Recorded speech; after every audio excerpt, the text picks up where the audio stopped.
Well, today I'm going to show you on my A-65. I just need to get my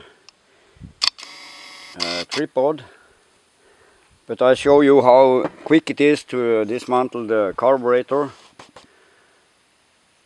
And this saw, amazingly enough, it's running good, but I see air bubbles in the fuel line, so I need to inspect the fuel lines. If there could be some little bad montage there, and why it's coming air bubbles in the fuel line. That's not good, because then it's have a tendency to when there come an air bubble, it's RPM, it's going up, way up in RPM, not stable in RPM. But this chainsaw,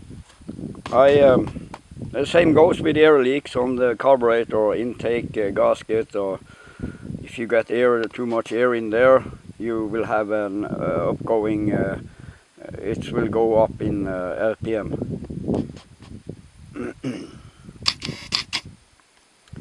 I did glue the threads on the spark plug was bad, so I glue it with two component, I don't know what its name is, Eloise. It's almost the same as JB Weld, but it's fast drying. It's dry after 5 minutes, but now it's been staying for weeks, because I didn't do this job a couple of weeks ago, 3 weeks maybe. So I threaded in a new heli coil, which you can buy. It's outside threads and inside threads. Inside threads for the standard spark plug, and you make new outer threads and you just screw it in. But it was so much hanky-panky damage here, so I sealed it with two component glue, of course. And I also took off and inspected and sanded the points. But when I did that, I need to knock very much on the Magneto, and the magnets loosed, cracked, go into pieces. So I weld them with the JP Weld, not JP Weld, but the same, almost the same as JP Weld, the Eloise or something is its name. I forgot the name. I could show the package. I did on other saws. So I glue back the Magneto and take out some screws and put the screws inside again, some brass screws that holds the Magneto to the, hold the magnets to the Magneto wheel. And then it didn't fit the coil. The coil is fixed, so it touched and didn't turn around.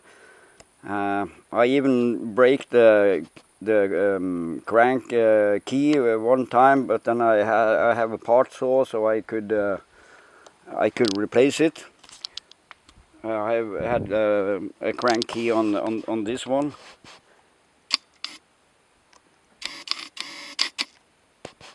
So I have some racks and parts. So and then I used my power tool here and sanded and sanded and sanded on the Magneto plate. So I just got the space to get free from the coil, so the Magneto wheel turns around freely. I did after, it took a long time, and I sanded it many times. Made notes with a pen where it needed to be sanded with this pen over here. So I got the exact point where it's touched the coil, and then I put it in the screw gap and winded and winded and winded. I mean sanded and sanded and sanded, and eventually I got down 1 millimeter. And then the Magneto wheel spin free, and remember it's glued with the JB Weld. The parts of the magnets was in pieces, because it was very hard to take off the Magneto wheel, and I hammered it, and I didn't have the extractor or perfect tool. and I don't really know how to use it on this this Magneto wheel. Or I know, but I don't have the perfect Magneto wheel dragger to take out. I don't know what's in English. You have a special tool to take out the Magneto wheel threads inside the centers, and you have a bolt in the center, and you thread it around, and then you drag out the Magneto wheel. I didn't have the perfect size tool for that. I didn't want to make one too, because that's a crazy lot of job to do. So I broke the magnetos, I glued them together again, and I sand it down so it gets free from the coil and turns around, and it's not perfect distance on all 4 magnetos. The gap to the coil cannot be perfect, but it works, and it runs very perfect, the saw, as the test showed until now. It starts on the first drag too.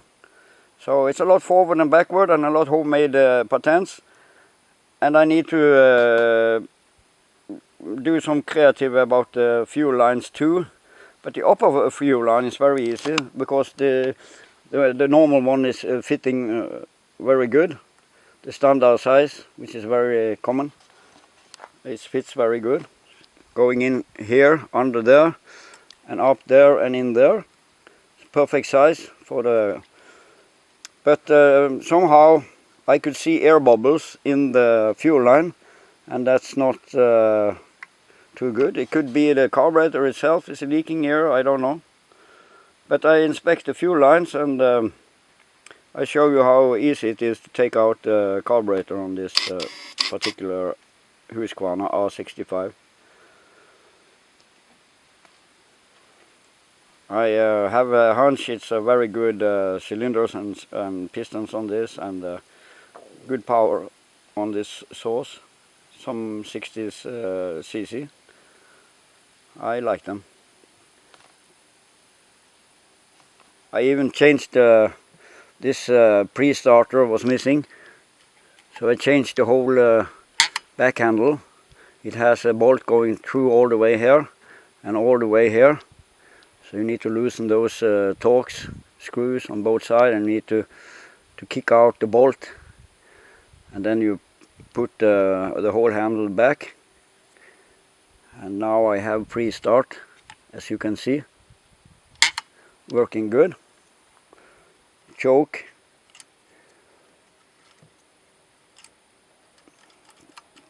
throttle. It's T-lots on the carburetor on this. Well, there I found my tripod, and I just come from the cleaning department, I like to say, and the parts become very clean and nice.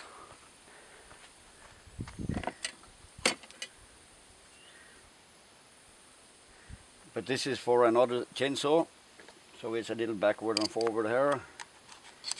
This is for a Husqvarna 260, a little rare thing. Husqvarna 260 CD, which I have, 60 cc. I have a good cylinder and piston on it. I think I will make it to be a good chainsaw.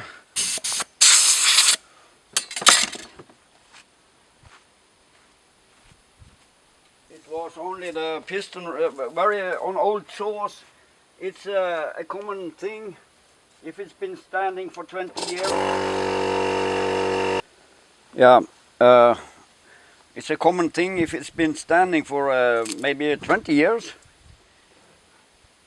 You never know. Oh, this one is leaking oil.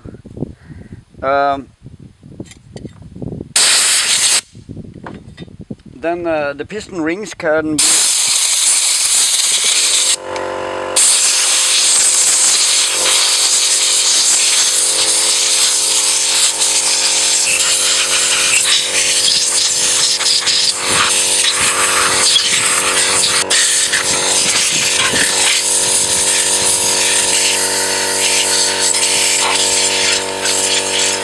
that is the Husqvarna 260 CD.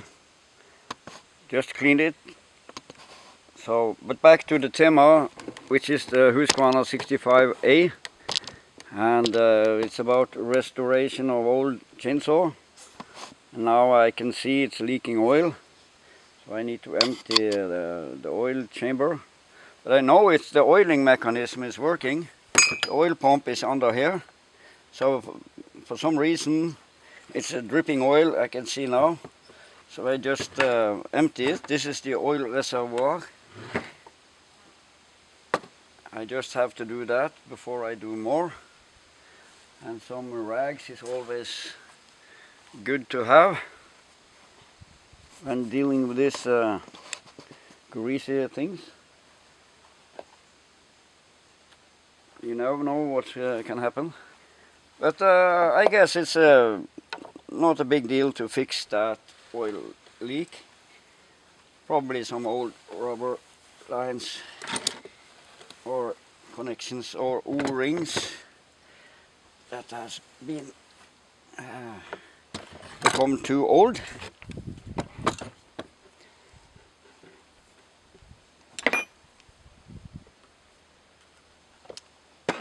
I just finished this, so it's new on the test bench, so to speak.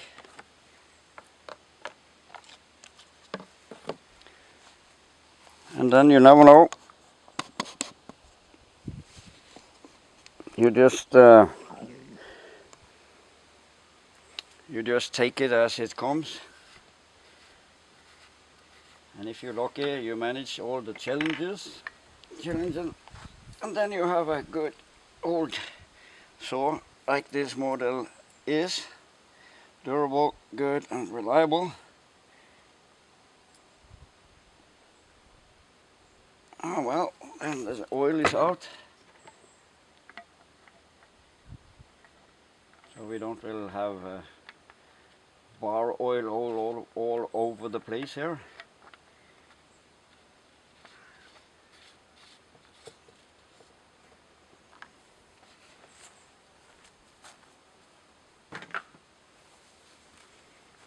So the tema was the carburetor.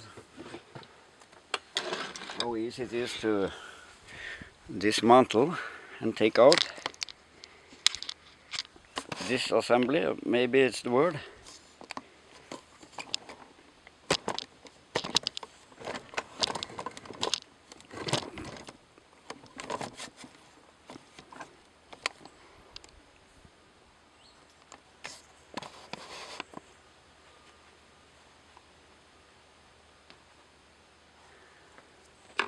So you need torques. First off with the fuel lines, throttle governor, choke governor. There is a little pin there and a little hole in the governor, very small stuff. And you force that out.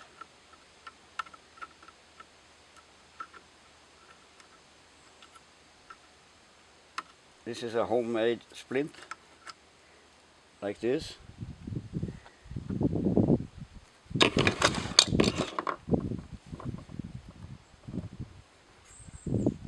And then you need an 8mm also to take off the nuts here.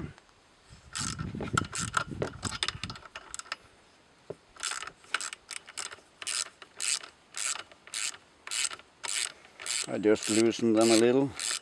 I choose to take the carburetor all the way off now, because I want to go into the hatch.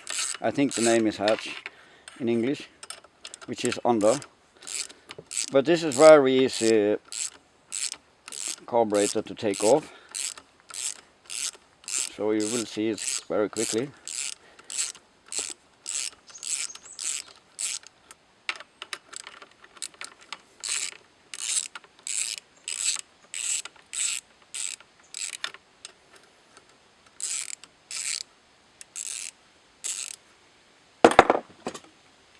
And now you put the throttle a little forward. Then you can see another splint in the speed throttle.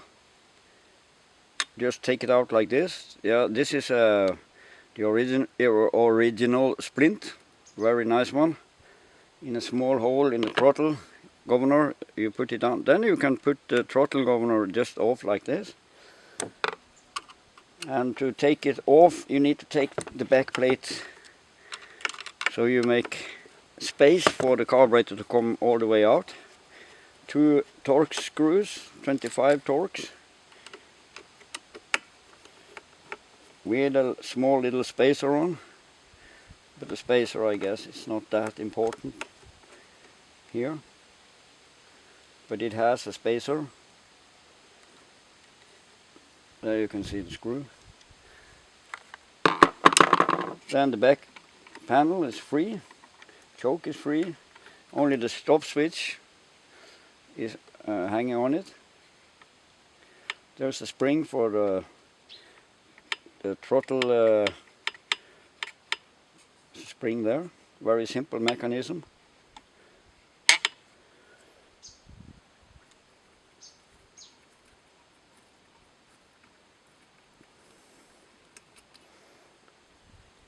Off with 2 nuts, off with the carburetor. There you have it. Then it's off.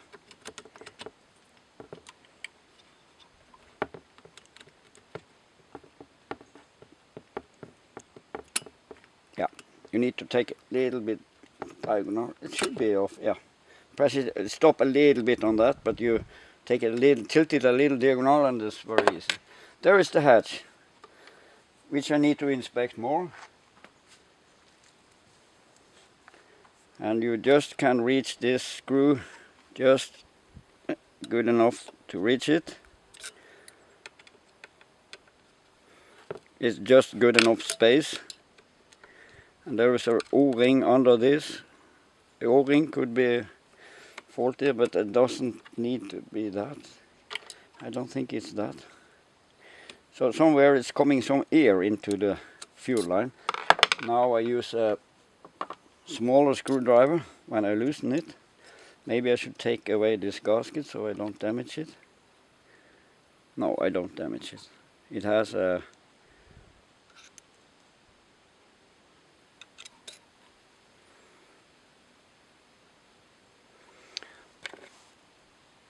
yeah, it has a it's no damage. It's the profile of the carburetor.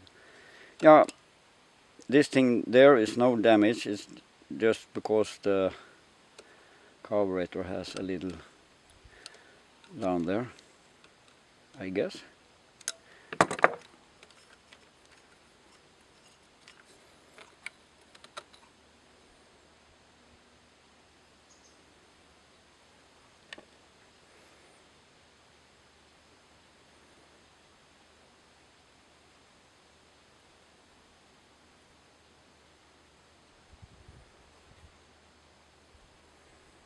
No, it could be a little damage there.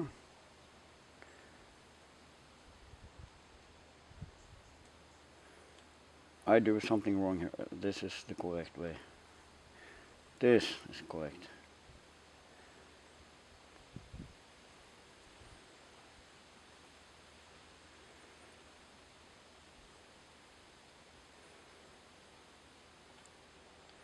So I might change this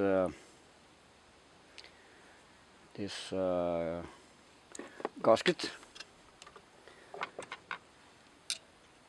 because the screwdriver maybe touched it a little. Because very little space. I don't want to take off. Oh yeah, I can do it. It was very loose. There is a gasket. It seems to be okay. No, I thought this was maybe stock, but it was not. The insulator or the intake. 2 screws, and then wipe it up. Yes.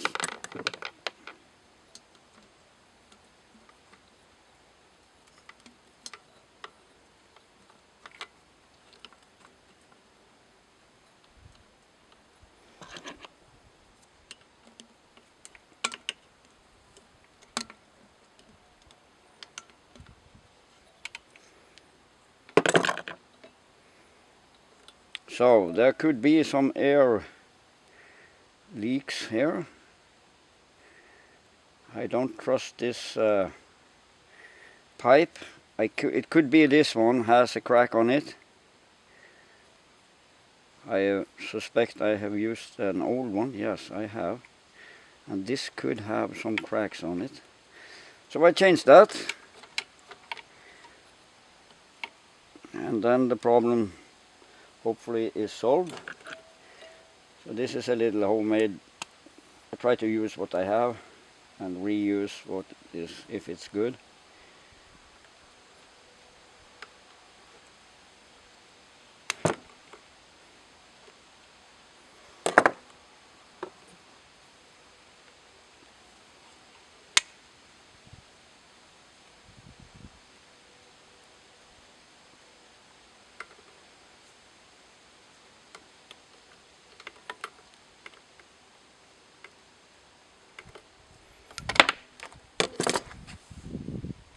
I might need to take a knife and cut off this.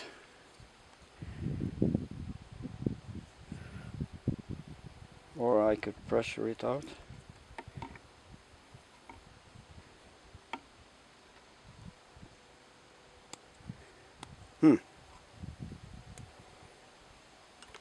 There, this way.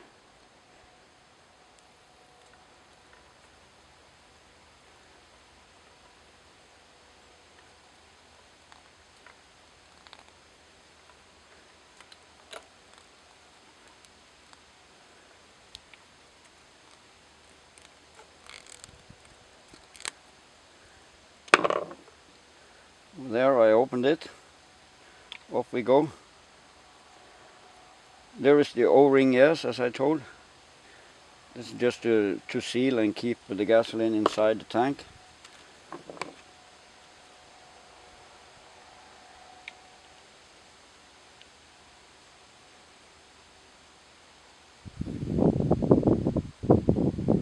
It's good enough, I go for that.